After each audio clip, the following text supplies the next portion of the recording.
পশ্চিমবঙ্গের বিভিন্ন জেলা থেকে অঙ্গনওয়াড়ি কর্মী ও সহায়িকা নিয়োগের বিজ্ঞপ্তি জারি করা হচ্ছে। ইতিমধ্যেই অনেকে এর প্রস্তুতি শুরু করে দিয়েছেন। অনেকে ভাবছেন এই পরীক্ষার সিলেবাস কি রয়েছে।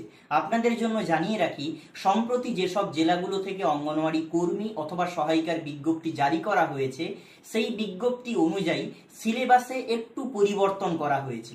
কেমন পরিবর্তন আপনাদেরকে দেখিয়ে দিই, যেটা এক্সাম বাংলা পাবলিকেশনের গাইড বুকটিতে দেওয়া রয়েছে। দেখুন, অঙ্গনওয়াড়ি কর্মীর জন্য একটা সিলেবাস দেওয়া রয়েছে, এখানে কিছু টপিক আলাদা রয়েছে, এবং সহায়িকার জন্য কিছু টপিক আলাদা দেওয়া হয়েছে। দুটো পদের আলাদা আলাদা সিলেবাস। এবং এক্সাম বাংলা পাবলিকেশনের এই গাইড বুকটি একমাত্র নতুন সিলেবাস অনুযায়ী তৈরি, যেটা বিজ্ঞপ্তিতে জানানো হয়েছে। বাজারের অন্য প্রত্যেকটা বই পুরনো সিলেবাসে রয়েছে। আপনারা এই বইটা অ্যামাজন, ফ্লিপকার্ট থেকে অর্ডার করতে পারবেন, এবং এক্সাম বাংলা পাবলিকেশনের অফিসিয়াল ওয়েবসাইটে সবচেয়ে বেশি ডিসকাউন্ট